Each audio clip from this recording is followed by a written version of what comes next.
Luke Dawson thought moving into Fairwood Estates would mean peace and porch swings. Instead, he was greeted by a warning notice on his door before his couch even arrived.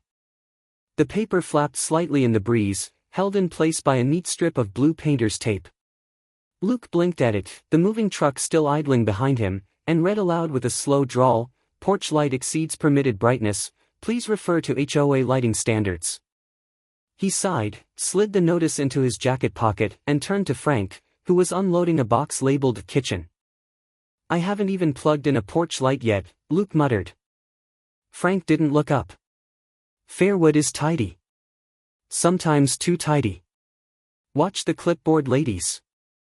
The breeze carried the scent of pine mulch and cinnamon from a neighbor's doorway. Pumpkin flags danced from porches. Fairwood looked exactly like the real estate flyer, picturesque, peaceful, and obsessively orderly. The kind of place where everyone waved, but their smiles lasted just a beat too short. An older man with a well-worn army cap and a garden flamingo peeking from his front bed shuffled over. "Morning," he said gruffly, extending a small bottle. "Cider. Homemade. Welcome to the neighborhood." Luke took it, surprised.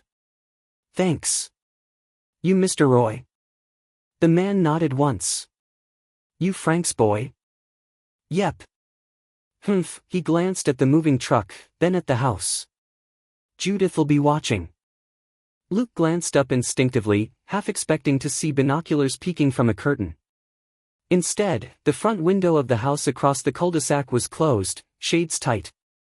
That afternoon, as Luke adjusted the crooked mailbox lettering, another notice appeared, this time clipped neatly to the box. "Font style is not HOA standard. Please refer to approved serif fonts." Frank only chuckled. You'd think the Cold War was back on, and they're fighting it one mailbox at a time. By the time the sun dipped behind the tree line, a third paper joined the first two. This one was bolder, underlined in red ink, "No short-term renters permitted. Violations may result in penalties." Luke tilted his head, rereading the words. "Renters?" he asked aloud. "I bought this place." The following Saturday, he walked with Frank to the HOA coffee hour at the clubhouse, a squat brick building that smelled faintly of Folgers and lemon polish.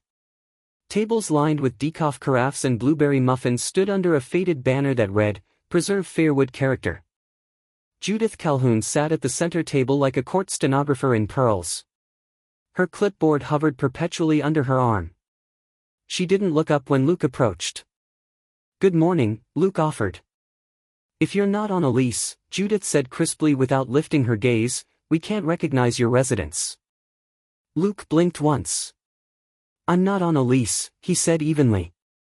"But thank you for your concern." She nodded, already writing something. Frank chuckled as they stepped outside. "She's going to try and find your car parked half an inch over a line next." The next day, Luke woke to the sound of a faint buzzing.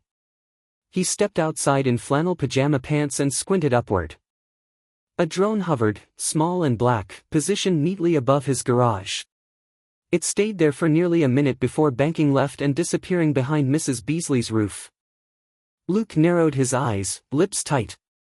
"Okay," he murmured, "so that's how this is going to go." That evening, he noticed another figure waiting at the end of his driveway, Tony, a neighbor in a fleece vest and sneakers, holding a smartphone. "You're the new guy, right?" Tony asked. "Apparently. Or not, depending who you ask." Tony smirked. "She's been posting stuff in the HOA Facebook group about maintaining integrity. Lotta dog whistles. Wonderful. She once fined my mom for putting wind chimes too close to the sidewalk. I'll send you an invite to the group, if you want some reading material." That Monday, Luke returned to the clubhouse for the monthly HOA meeting. This time, chairs were arranged in a circle, and Judith presided from the front with a printed agenda and a laser pointer. Midway through her presentation, Visual Uniformity and Community Standards, she paused, glanced directly at Luke, and said, "Are you even legally permitted to live here?" Luke simply replied, "I'm very familiar with the property. Let's just say it's in the family." HOA policy was supposed to maintain peace, not turn the neighborhood into a low-budget surveillance thriller. By Wednesday morning, Luke had counted the drone's fourth consecutive appearance. Each time, it arrived a few minutes past 10, hovered above the elm tree shading his porch, and tilted slightly, as if peering into the second-story window. Then it disappeared over the cul-de-sac, silent and smug. Still making its rounds? Frank asked, pouring black coffee into his ceramic mug that read retired, not expired. Luke didn't look up from his notebook. 10 minutes on the dot. Yesterday, it lingered near the chimney. Frank took a sip, flipped through the bylaws he'd left open on the kitchen table. That Judith runs Fairwood like it's a gated kingdom. But last I checked, HOA jurisdiction stops at personal airspace. Luke tapped the page he'd been writing on, dates, times, short weather notes, even wind speed. I'm logging everything. Outside, wind rustled the crisp leaves into lazy spirals. Across the street, Miss Carla stood beside her porch railing, clipping brown stems off her potted chrysanthemums. She caught Luke's glance, waved with the clippers. Her porch had 7 hanging plants, all bright and flowering. Miss Carla, Frank noted softly, got fined last fall. Said her petunias overwhelmed the rail line symmetry. Tony texted Luke that afternoon, new HOA flyer in the mailbox cluster. You're going to love it. Attached was a photo of a pamphlet printed on cream cardstock with the headline, Preserve Our Community Character. Inside was an article titled Modern Threats in Our Midst, featuring a silhouetted figure against a porch light glow, strong resemblance to Luke's property. That evening, Luke walked to the clubhouse lot. Judith's car, a silver sedan with a magnetic HOA crest, was parked at a perfect angle. He spotted her adjusting a laminated sign on the bulletin board. Her clipboard never left her hand. Evening, Miss Calhoun, Luke said lightly. She didn't turn. Good evening, Mr. Dawson. Lovely weather. He stepped closer. I noticed the drone again today. I'd prefer it not hover near my bedroom window. She clicked her pen deliberately. As per HOA community safety guidelines, aerial observation in public airspace is considered permissible. May I ask where those guidelines are published? Her lips curled. If you're not doing anything wrong, you shouldn't mind a little monitoring. After all, we have standards, Mr. Dawson. He nodded slowly, expression unreadable. Noted. Back at home, he adjusted the Ring camera angle to cover the backyard and printed a second set of footage backups. Frank watched without comment but raised an eyebrow as Luke labeled the folder Surveillance Log A. The next morning, a new paper was taped to the front door, this one bordered in red. Notice of observation, pending residency verification. A bold HOA logo sat in the corner, and Judith's name was scrawled neatly across the bottom. Luke peeled it off with a calm hand. Miss Carla walked by carrying a tin of cookies and paused on the edge of his lawn. Mind if I say something, dear? She asked. He motioned for her to come up the steps. Of course. She glanced around before lowering her voice. Last year, she cited me for plant imbalance. Said I needed to alternate species every other hook. I cried for 2 days, then took down every flower. Luke frowned. I've lived here 26 years, she said gently. Don't let her twist you into disappearing. He nodded, quiet. I won't. That evening, Frank flipped open the HOA rulebook at the dining table. He ran a finger along a clause, then pushed his glasses up the bridge of his nose. She just stepped outside her legal lane. Judith called it Community Awareness Night. The residents called it weird. Luke just called it entertaining. The sky had gone the color of rust by the time Luke and Frank arrived at the clubhouse. A fall wind pushed dry leaves in lazy arcs across the sidewalk, and someone had lined the entrance with tea lights inside mason jars, regulation safe, of course. Inside, the chairs were lined in fussy rows. At the front, a folding table draped in a polyester HOA banner displayed 2 plates of cookies with hand-lettered signs that read, Approved Bakes Only.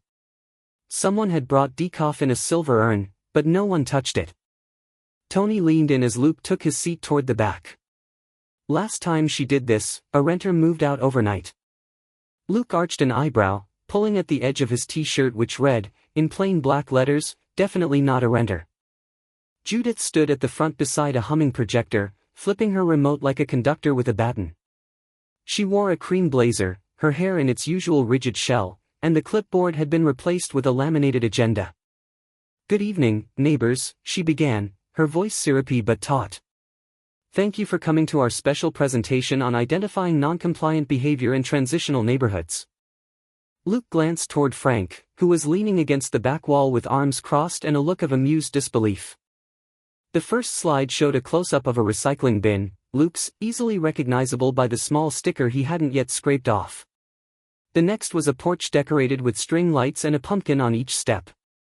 "While festive," Judith said, clicking to the next slide, "such displays fall outside our approved seasonal decor guidelines. Over-decoration leads to visual clutter."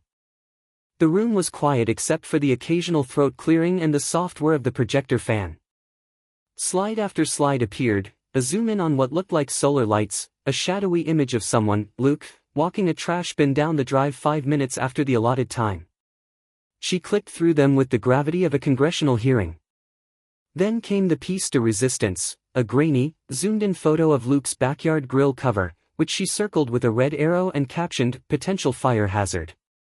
A murmur traveled through the rows. One older gentleman leaned sideways toward his wife and whispered, "Wait, isn't that Frank Dawson's boy?" Judith's jaw tightened. "We will not name names tonight. This is about principles." The room stiffened. The air had grown heavier, uncomfortable. Then Luke raised his hand slowly. Judith blinked. He stood, not rushed, just steady. "I'm curious," he said, voice calm but audible. "Are these guidelines published somewhere official? Or are they just suggestions?" A pause followed. Judith stared at him. The projector hummed. She adjusted her glasses. "All materials are derived from established HOA precedent." Luke nodded, expression unreadable. He sat again, folding his arms. Maria, seated 2 rows ahead, shifted in her seat. She glanced at Luke, then toward Judith, her brow slightly furrowed. A quiet assessment. After the presentation ended, Judith approached the mic again, stiff-backed. "It has come to my attention," she said coolly, "that certain individuals have yet to provide lease documentation. To preserve community harmony, we'll be issuing a formal review request by week's end." A hush fell across the room. Luke didn't respond. He simply reached for a cookie, took a bite, and said to Tony, "Approved bake, huh?" Later that night, back home, Frank walked to the old roll-top desk near the bookshelf. He pulled a brass key from the drawer, turned it in the lock, and opened a narrow cabinet. From inside, he withdrew a folder with a single name written across the front in blue ink, Judith Calhoun, secondary mortgage. Judith expected applause at the fall bake sale. She got muffins, and murmurs. The clubhouse patio was strung with garlands of faux leaves and plastic acorns, the kind that looked like they'd been recycled since the Reagan administration. Card tables lined with baked goods stretched in neat rows, each labeled with HOA-approved tent cards in matching fonts. A sign posted beside the cider station read, "Nut-free items must be declared." Judith, beaming with the energy of someone who believed clipboards equated to charisma, stood before the crowd in her Fairwood HOA windbreaker. A silver HOA pin glinted near her collarbone. She tapped a wooden spoon on a pie dish like a judge calling court. "Neighbors," she announced, "it brings me great pride to welcome you to our annual fall bake sale. Today is about preserving the character of Fairwood Estates, through unity, tradition, and culinary integrity." A few scattered claps followed. Mostly, people looked at the muffins. Frank and Luke stood off to the side, their Tupperware of cornbread mini-loaves perched modestly beside a pecan pie labeled, "Submitted by Mrs. Chandler, HOA approved." Frank had opted for flannel and worn jeans. Luke wore the same shirt from the community night, definitely not a renter. Maria arrived 5 minutes late, carrying a basket of banana bread wrapped in gingham cloth. She made a beeline to the table and placed it beside the pies. Judith squinted. Maria, did you remember to label potential allergens? Maria smiled. Nope. Just figured anyone worried could ask. There was a beat of silence. What's the fine for bringing banana bread without nut labels? She asked sweetly. Someone snorted. Mr. Roy. He was setting out a stack of flamingo-themed napkins, each one pink, neon, and proudly off-brand. Judith's eye twitched. Tony, lounging near the coffee dispenser, held his phone just slightly elevated, not aiming it at anything in particular. Just hovering. His grin was unreadable. Across the patio, Miss Carla nodded to Luke. You brought cornbread? He smiled. Frank's recipe. No HOA approval required. As the crowd mingled, Judith bustled from table to table, straightening placards and adjusting baskets. Luke watched her pause near a pumpkin bundt cake, frown at its powdered sugar swirl, and then step outside with her clipboard. That's when he noticed it. She was crouched near the grass at the clubhouse walkway, holding a ruler. Frank, from under the brim of his ball cap, handed Luke a small stack of printed pages. Thought I'd bring some light reading. Luke skimmed the top sheet, Fairwood HOA bylaws, annotated. Certain passages were highlighted in yellow. He slipped them into his back pocket. The wind picked up, rustling a string of mini pumpkin decorations. A child reached for one and was immediately told by Judith not to tug unsanctioned items. The mother blinked, then turned away. An hour later, just as the event wound down and plates emptied, Luke returned home to find a crisp envelope tucked in his mailbox. He opened it on the porch. Notice, non-compliant lawn decor. Violation, uncarved decorative pumpkin. He turned the paper over, found Judith's elegant signature at the bottom, and chuckled. Inside, Frank was reading by the window, slippers crossed. Without a word, he handed Luke a manila envelope. Judith just missed a payment. You know what that means. The drone still hovered. But now, Luke was the one watching. It drifted past his gutter line at 9:58 a.m., slower than usual. He didn't bother hiding the camera this time. His Ring footage had a new setting, HD, time-stamped, and auto-backed up to a cloud folder labeled Judith, Airborne. Frank was in the study, licking the edge of a certified envelope. His movements were slow, practiced, almost meditative. The document inside bore the clean title Notice of Intent to Foreclose. He slid it in, sealed it, and pressed the return address sticker, Dawson & Dawson, PLLC. She's been so focused on controlling others, he murmured, reaching for his mug, she forgot who's holding her strings. At the post office, he asked for certified delivery with signature confirmation. The clerk raised an eyebrow, but Frank only smiled. Later that afternoon, Judith stood on her porch, HOA jacket zipped halfway, a clipboard clutched tighter than usual. She looked down at the envelope in her hand as if it were some foreign object. The deliveryman was halfway down the walkway when she called after him, Is this real mail?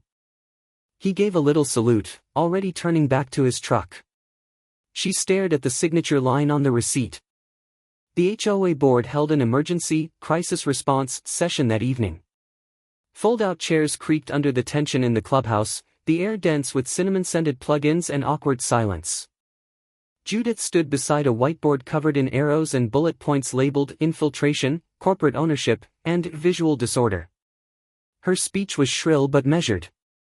We must remain vigilant, she said. When outside interests gain footholds in residential communities, we risk losing the integrity we've cultivated.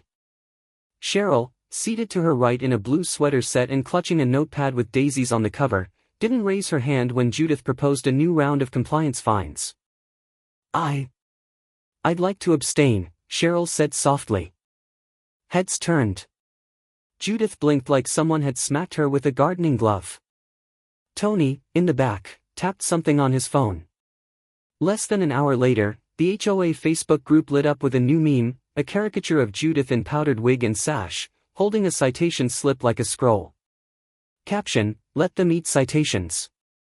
At 2:06 a.m., the comments had surpassed 90. By sunrise, neighbors were sharing their own run-ins. One recalled being fined for an inappropriately whimsical bird bath. Another posted a screenshot of a 2019 message from Judith insisting that Halloween cobwebs exceeded fiber density thresholds. Someone shared a close-up of Luke's mailbox from the latest HOA newsletter, now annotated in red with the caption, "Undermining aesthetic standards." Luke read it while sipping coffee, then looked up as Judith stormed across his lawn in a gust of perfume and purpose. "You don't belong here," she snapped. "This is a place for homeowners, for people who respect structure." He didn't even stand. "And yet I own part of your roof." She froze. No clipboard in the world could cover the silence that followed. That evening, the boardroom was fuller than usual. Judith scanned the room, lips pursed. Maria stood slowly, tucking her purse under her chair. "I motioned for a leadership audit." It wasn't a rebellion. Just a vote.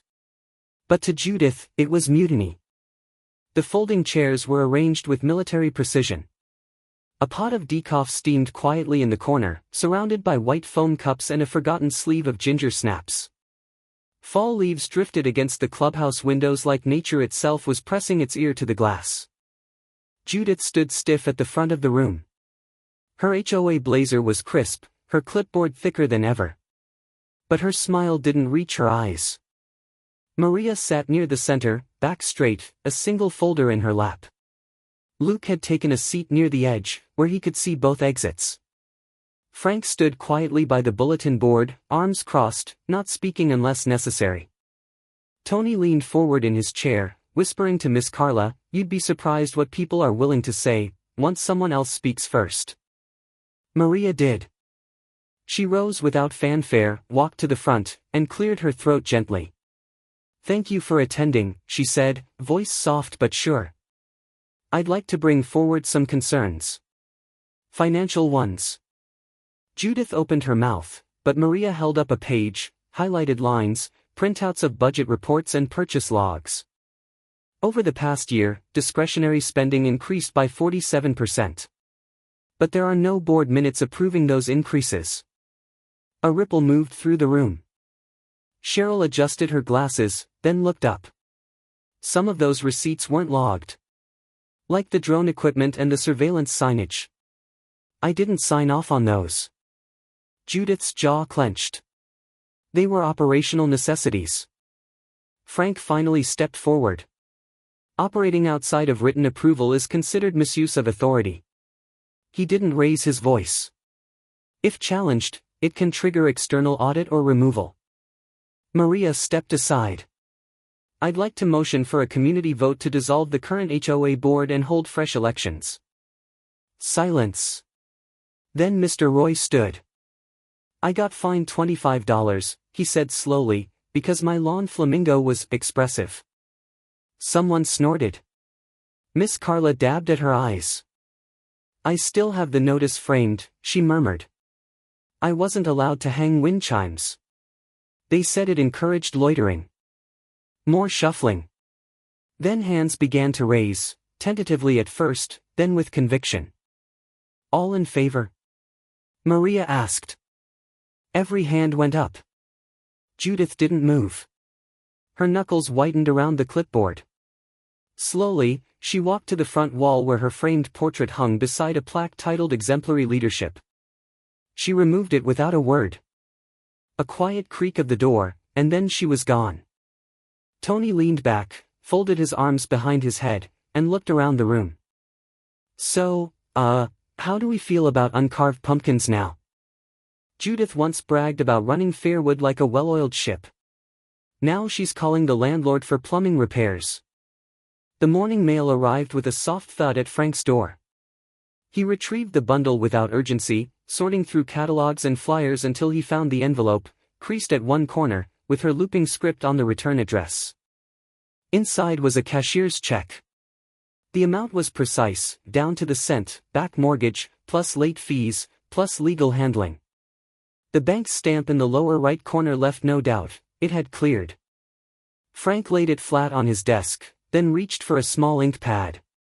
He stamped the word "Received" in clean red print at the bottom and opened his drawer for a pre-addressed envelope. At the top of the form inside, in sans serif type. It read, "Rental payment receipt, processed via Dawson Realty Holdings." He signed it without flourish, slipped it inside, and sealed the flap. Down the street, Judith stood at her kitchen window, arms folded, watching a squirrel inspect her now understated lawn decorations. No pumpkins. No flags. Just 3 flower pots and a trimmed hedge. Maria passed by on her morning walk, waved politely. Judith nodded once, tight, brief. She still wore her HOA pin, though no one had mentioned it in weeks. Frank arrived 10 minutes later, envelope in hand. He didn't step onto the porch. Instead, he held it out until she opened the screen. "It's official," he said. Lien resolved. She took the paper silently. "There's also the matter of HOA bylaw revisions," he added, adjusting his glasses. "Board eligibility now excludes any member who held active debt during leadership." She didn't speak. Just glanced at the mailbox cluster across the street, where Tony and Maria were adjusting a new laminated notice, "Resident Rights and Updated Policies, effective immediately." Luke arrived mid-afternoon to post a second document, "Surveillance Equipment Guidelines, no use without resident consent." He wore no smugness, only his usual calm. Judith stepped out, arms crossed. "So you've rewritten the rules?" "No," Luke replied.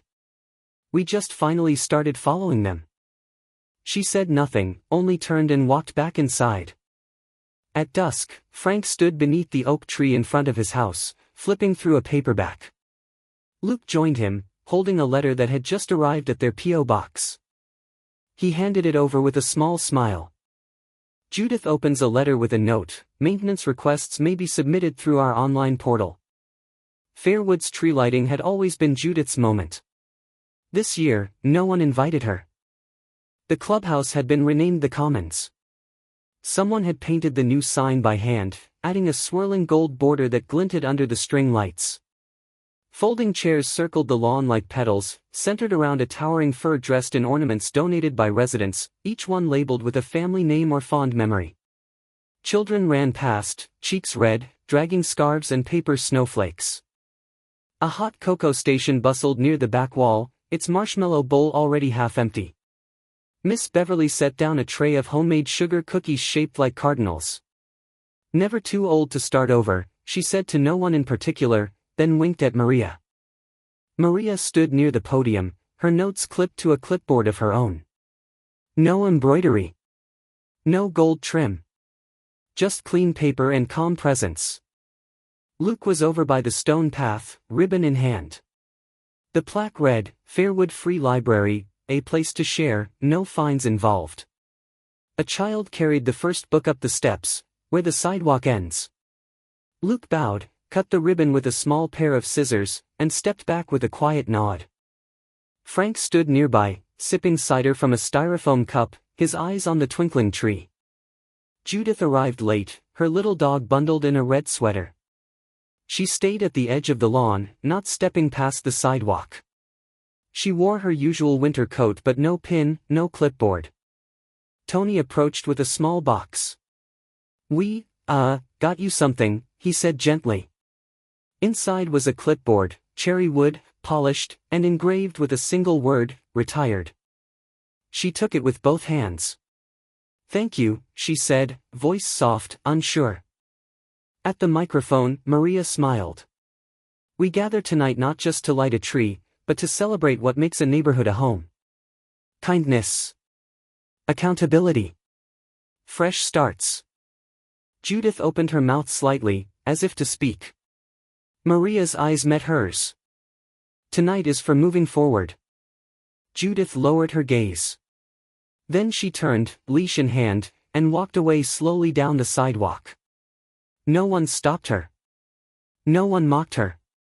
The lights from the tree cast a gentle glow on the back of her coat until she disappeared around the curve of the lane. Luke turned back to the grill, flipping hot dogs with tongs he'd brought from home. The new tenants, young couple, twins asleep in a stroller, stood nearby, sipping cocoa and chatting with Miss Carla about the best time to plant tulips. Tony adjusted the volume on the outdoor speakers. Someone had queued up Silent Night. A small boy approached Luke, tugging at his jacket. "You're the guy who made the bully stop, right?" Luke smiled. "No, we all did." The lights twinkled softly over Fairwood's tree that night, but it wasn't the ornaments or cocoa that lingered, it was the quiet understanding that something had changed for good. Rules once used to divide had been rewritten through calm courage and collective voice. When authority is wielded without kindness, it fractures, but when neighbors come together, even the coldest winters can warm. Perhaps it's never too late to reclaim what community truly means.